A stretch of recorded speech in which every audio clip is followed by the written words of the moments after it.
Muy buenas a todos chicos, bienvenidos a una nueva reseña.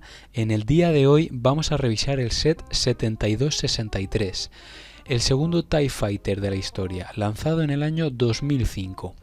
Vamos a comenzar con la caja, la cual es pequeña pero bastante bonita.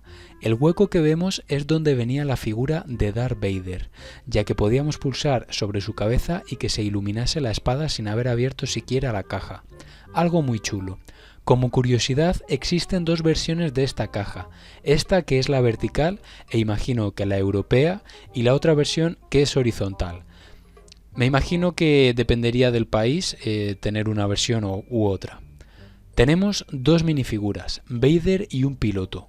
Por la parte de atrás encontramos una bonita escena con los sets de la oleada y algunas fotos de la nave. Pasamos ya a las instrucciones.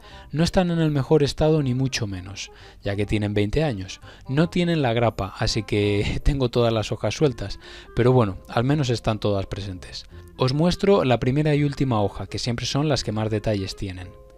Continuamos con las minifiguras, el piloto imperial del TIE Fighter, que bueno, no hay mucho que decir de él. La cabeza me parece curioso el color que eligieron, ya que para los Stormtroopers de la época eran siempre negras. El casco apenas tiene impresión, solo los logos imperiales. Por suerte esta figura mejoraría en sus siguientes versiones. Pasamos ahora a la razón por la que compré este set, mi primer TIE Fighter también.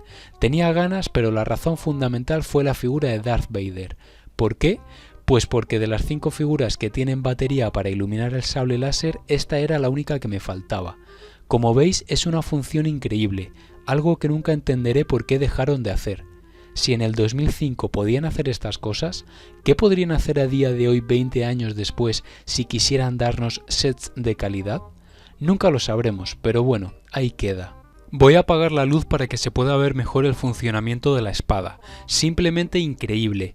El tema para cambiarles las baterías es un poco temeroso. Para ello hay que quitarle uno de los brazos a la minifigura. Y a través de este pequeño agujero que tiene en ambos laterales, hacer palanca con algo fino hasta que salte la parte de atrás del torso, que tiene 2 pestañas, una a cada lado. Así es como accedemos al interior del torso para cambiar las baterías, que lleva 2. Aunque cuando se me agote la siguiente figura de las 5 que tienen esto, haré un vídeo explicando todo el proceso por si necesitáis cambiar las vuestras en algún momento. Pasamos a la construcción. Como vemos, un TIE Fighter no muy pequeño, pero sí que todas sus versiones posteriores han sido muchísimo más grandes. Las alas apenas son un palmo. En el medio tienen una pieza impresa con el logo imperial y las piezas azules que hacen un mosaico. La construcción es muy sencilla, nada compleja. Tardé unos 15 minutos en montar el set. Prácticamente es una copia de su versión anterior, la del 2001, pero aquí mejoraron ciertos aspectos de unión para hacerlo más compacto. Aún así el set es bastante endeble, ya lo veremos más tarde. Sin mucho detalle, pero cumple su función. 2 alas y una cabina donde meter al piloto. No podemos hablar de mucho más. El interior de la cabina nada a destacar. Un asiento, una pieza a modo de mandos y listo, lo justo y necesario.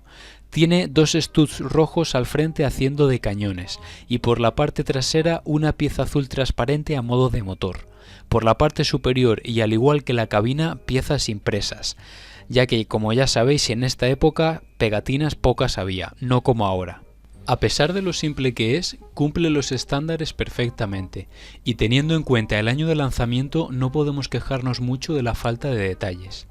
A lo mucho, lo único que sí echo en falta es algún mecanismo que permitiese disparar los studs rojos. Hubiera sido una mecánica muy buena, que se pudiesen disparar y que nos trajeran unos 6 o 7 de recambio por si los perdíamos. Os voy a enseñar lo que os comenté antes de lo endeble que es el set. Las alas son bastante blandas, no hay mucha unión con el set y eso que lo mejoraron respecto al anterior, ya que en el primero sí que prácticamente se caían las alas con mirarlas. Este set cuando lo coges y lo mueves un poco se nota que no hay una muy buena sujeción entre las alas y la cabina, pero sí que es suficiente como para moverlo y que no se caigan, aunque sí que bailan bastante. Como nota final le voy a dar un 6,5 sobre 10. Sin duda la figura de Vader le salva bastante, aunque ni mucho menos es un mal set, más bien es una muy buena base sobre la que partir e imagino que así hicieron para los siguientes TIE Fighter. El siguiente creo que fue el del 2012 y el salto de calidad fue brutal. Aún así el set tiene esa nostalgia de simplicidad, piezas y colores antiguos que le dan un toque especial. Y por supuesto, el precio también fue un factor determinante. En su día tan solo costaba 25 euros precio de salida. A día de hoy se puede encontrar a partir de los 50-60 euros usado.